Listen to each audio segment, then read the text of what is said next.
As you might have guessed, we want to use normalized cross-correlation.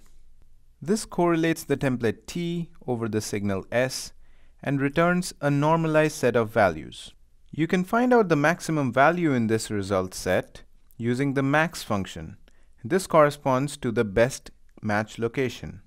When given two output arguments, max can actually return the index of the max value as well. Isn't that what we wanted?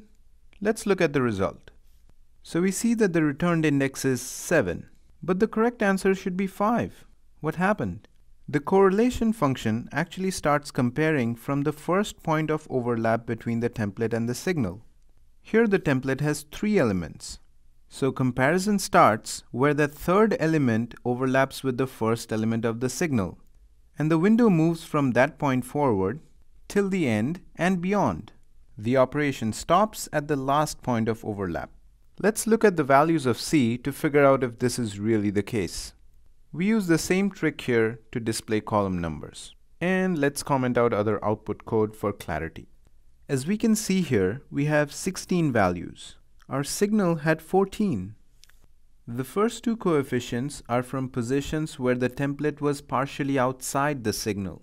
Therefore, index 3, which is the length of the template, corresponds to the first position in the signal. We have to account for this offset when returning the index value. One way to think about this is that the index value returned by max is the raw index.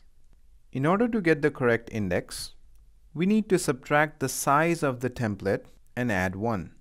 Let us restore our original output lines and look at the output. Now we have the correct index, 5.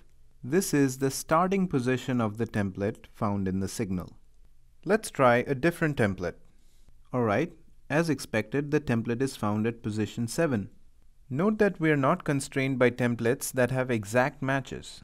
For instance, we can try a template that only partially occurs in the signal. Quite impressive. The template is found in the correct position, even though there is a mismatch. A partial mismatch would result in a correlation coefficient that is less than 1, but it might still be the maximum across all other elements.